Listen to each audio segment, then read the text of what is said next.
Good day and a very warm welcome to this meditation experience. My name is Judi and we're delighted that you have joined. And today we're going to explore this idea of inner mediation. You might have seen the title and thought, it's a typo, it's a typing error. Shouldn't it be meditation? No, mediation is what we're going for.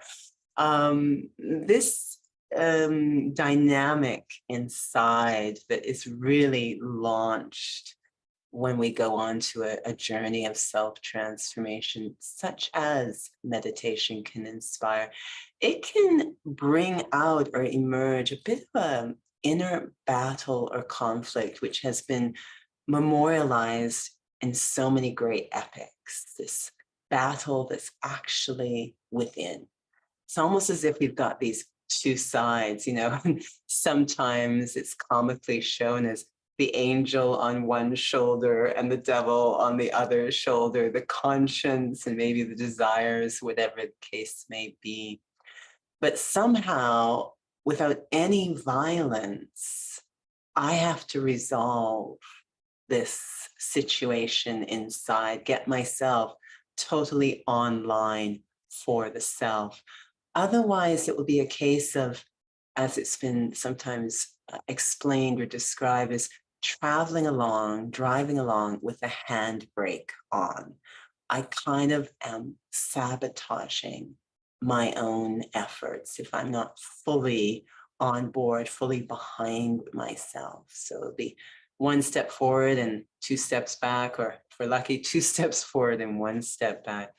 So really want to mediate, be aware of what's going on inside and mediate that situation. And what ultimately is going on inside is there's a bit of a battle between who I really am and who I might have become, between the true self, the authentic self, and the acquired or illusory self, the not really who I am self. And that's kind of built quite a stronghold inside that acquired self that is not necessarily willing to give it up. And it creates doubts, it creates disheartenment, it creates even carelessness or laziness inside, all sorts of different weapons of sabotage against ourselves. So we need a mediator. So meditation sometimes turns into mediation. And that's where we want to involve God, the perfect mediator who will clarify once and for all who we are. So let's go inside. I don't know how far we'll get, but let's go inside and at least see the lay of the land in our inner world. Sitting comfortably. And when it's something of so much interest, understanding the self, it's a lot easier to meditate in a very alert and engaged way, which can be described as the eyes open. Natural, but very, very alert, engaged. And with just one thought, I turn my attention that's so often focused outwards, I turn it inwards, deeply inwards, at the very center, in the depths of my inner world. There awaits me a very unique seat or chair. It's not a physical chair. It's a state or position that I can assume. And that is the state or seat of observer. I take that seat now from the very center of my inner world, I observe what's going on inside, observing my own thoughts, my own feelings, and if my eye of observation is very refined, I can even observe my attitudes, perceptions, my awareness. I sit quietly, calmly, without judgment, on the seat of the observer, where I can look honestly and compassionately at what's happening inside in my inner world. And as I observe, I might begin to see two camps emerging in front of that eye of the observer. One camp completely believes in the self, has a single desire, which is to truly benefit the self, to nurture well-being, to draw out my highest potential. And that camp expresses itself in feelings of determination, enthusiasm, and sometimes even forgiveness and acceptance. That camp is my number one fan. It's committed to the journey of self-transformation. But then I notice there's another camp, another player in my inner world that's observing me, observing it. There's a darker feeling in that camp. It's not sure, it has doubts. It's not very trusting. It has a whole case file of all the mistakes I've ever made. It makes me question my own worth, whether I can do it, whether this is possible. And that camp can seem very convincing. It's as if I become my own enemy. There are these two camps inside. They both seem quite powerful. And on any given moment, on any given day, one might be more powerful than the other, but they create a lot of inner fluctuation.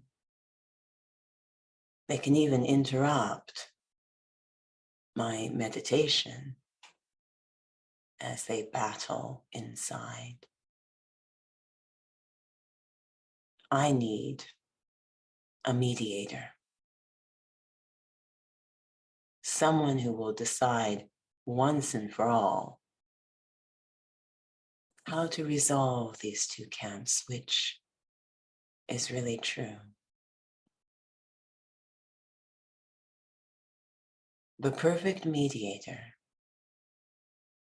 the one being who deeply understands the human spirit and the dynamics within, is God. I recruit the help of the perfect divine mediator, who happens to be available free of charge. It just requires I be very silent, very open. I listen, put aside all ideas and just listen in the silence so that the truth can speak.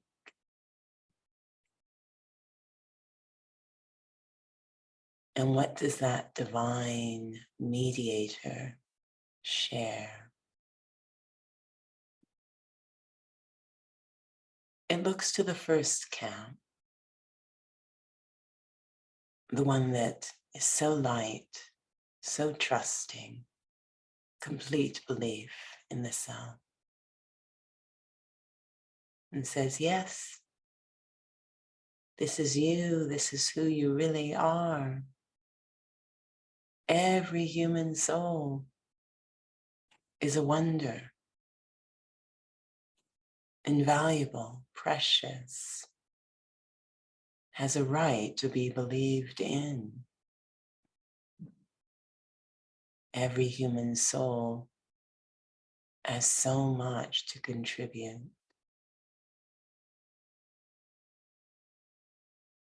The divine mediator has unlimited confidence in each and every human soul, including me.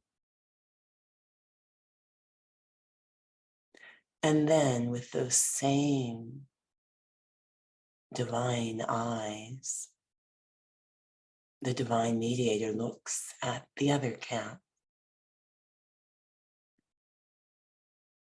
It does not judge or dismiss. The divine mediator showers the other camp with the love and light of understanding. Understanding why those doubts and unworthiness exists in the human soul.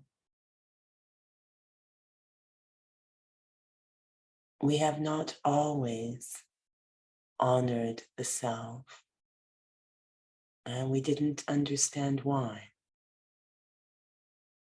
But there was no one to blame, not even the self. It was part of our journey through time and experiences. In a way, it's all led to this moment. Our response to that other camp, the so-called dark side, is critical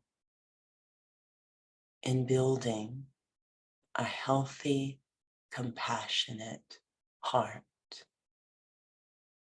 I have to melt the darkness within myself with the power of pure love, not judgment or criticism or rejection or even fear, but through the power of understanding. I use my light side to lighten up my so-called dark side. This is the advice of the divine mediator. Does not require a trace or drop of violence, but it will free me from self-sabotage. The last thing the dark side within me expects is to be addressed with love.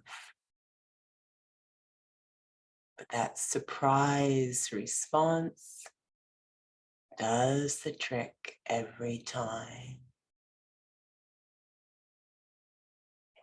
Carving out more and more compassion within the self, so that in some ways I can start to be a mediator for others, understand when others are being overcome by their dark side. Perhaps they're a little irritable or impatient or even judging. I know what's going on. I've been there. And responding quietly with that pure love,